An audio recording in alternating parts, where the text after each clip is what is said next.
கொழும்பில் உள்ள ஒரு பிரபல பாடசாலையைச் சேர்ந்த மாணவர் மற்றும் பெண் ஆசிரியர்களின் சர்ச்சைக்குரிய காணொளி தொடர்பில் தகவல்கள் வெளியாகியுள்ளன. அதன்படி காணொளியில் 4 பெண் ஆசிரியர்கள் இருப்பதாக கூறப்பட்டாலும் 2 பேர் மட்டுமே பெண் ஆசிரியர்கள் என்றும் அவர்களும் தற்போது அந்த பாடசாலையில் இருந்து வேறு பாடசாலைக்கு மாற்றப்பட்டதாக கூறப்படுகிறது. குறித்த மாணவனின் தந்தை ஒரு கோடீஸ்வர தொழிலதிபர் மற்றும் ஒரு மூத்த போலீஸ் அதிகாரி என்று செய்திகள் பரவி வரும் நிலையில் அதில் உண்மையில்லை என்று தெரிவிக்கப்படுகிறது. இந்த மாணவருக்கு தற்போது 19 வயது என்றும் அவர் தனது மொபைல் போனை பாடசாலை மாணவர் சங்கத்தில் உள்ள ஒரு லொக்கரில் விட்டு சென்றுள்ளதாகவும் பிரதி அதிபர் மற்றும் மாணவ தலைவர்களுக்கு மட்டுமே அந்த லொக்கரை திறக்க அனுமதி உண்டு என்றும் தெரிவிக்கப்படுகிறது. எனவே இது யாரோ ஒருவர் தனிப்பட்ட பகையை தீர்த்து கொள்ள செய்த செயலாக சந்தேகிக்கப்படுவதாக கூறப்படுகிறது.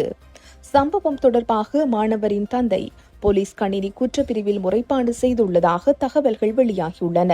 குறித்த மாணவர் 18 வயதிற்கு மேற்பட்டவர் என்றும் சம்பந்தப்பட்ட பெண்கள் 16 வயதிற்கு மேற்பட்டவர்கள் என்றும் இந்த காணொளி மூலம் இந்த சிறார் குற்றமும் செய்யப்படவில்லை என்றும் சட்ட வல்லுநர்கள் தங்களது கருத்துக்களை வெளிப்படுத்தியுள்ளனர்.